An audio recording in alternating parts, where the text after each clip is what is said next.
పరిశుద్ధమైన గ్రంథాన్ని పట్టుకుని చేత పట్టుకుని ఏదో ఆదివారం ఒక పూట ప్రార్థన మందిరానికి వెళ్తే దీవించబడిపోతామని అనుకుంటున్నావా? దైవజనులు మన చేతి మీద ప్రార్థించి ఆశీర్వాదం ఇస్తే ఆ ఆశీర్వాదం అంతా నేను నా బిడ్డలు అనుభవిస్తారని భ్రమలో ఉన్నావా? జాగ్రత్త సమా. నీలో పరిశుద్ధత లేనంత కాలం, నీవు అపవిత్రుడిగా బ్రతుకునేంత కాలం నీ కుటుంబంలో నెమ్మది ఉండదు, నీ హృదయంలో సమాధానం ఉండదు. వ్యాధనకరమైన భక్తి, నీ డబ్బు నీకు సమాధానాన్ని ఇవ్వదు తల్లి. అన్న నీ ఆస్తి నీకు సమాధానం ఇవ్వదు. సమాధానకర్తని యేసు ప్రభు దగ్గర పరిశుద్ధత కలిగిన బ్రతికితే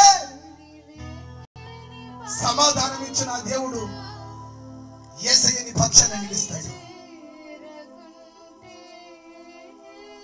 తన పాపపు కన్నును విడిచిపెట్టిన సమరస్త్రీని ప్రభు నీ ముందు పెట్టండి. రాత్రి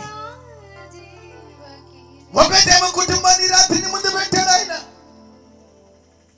3 నెలలు మనసు ఉంటేనే అంతగా ఆశీర్వదించబడ్డాడే. ఎన్ని సంవత్సరాలైంది నువ్వు రక్షించబడి? ఎన్ని సంవత్సరాలైంది నువ్వు ప్రార్థనా మందిరానికి వెళ్ళడం ఆరంభించి ఆశీర్వాదాన్ని అనుభవించగలుగుతున్నావా? ఆశీర్వాదానికి వారసుడుగా జీవించగలిగిన కృపకు పాత్రుడిగా మార్చబడ్డావా? ఈ రాత్రి ఒక తీర్మానం చేయవా తల్లి? నిజమేనయ్యా, ఆగస్టు వంటి దౌర్భాగ్యాన్ని నేను విచ్చలవిడి జీవితాన్ని బ్రతుకుతున్నటువంటి బ్రతుకు నాది. పేరుకు క్రైస్తవునే గాని పాపాన్ని విడిచిపెట్టలేనటువంటి బలహీనున్నయ్యా.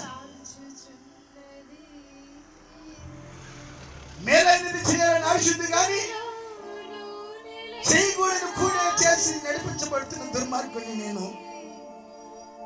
ఈ రాత్రి నన్ను కనికరించగలవా?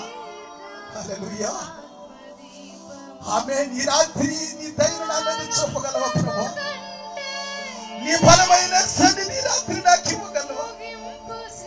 రికల షందరల రబల షకరల రీరందరల రబ షకరల షందరల ఆయన సన్నిధి రాత్రి నీ మధ్య సంచారం చేస్తుంది తల్లి. పావురం వలె నీ మధ్య సంచారం చేస్తుంది దేవుని ఆత్మ.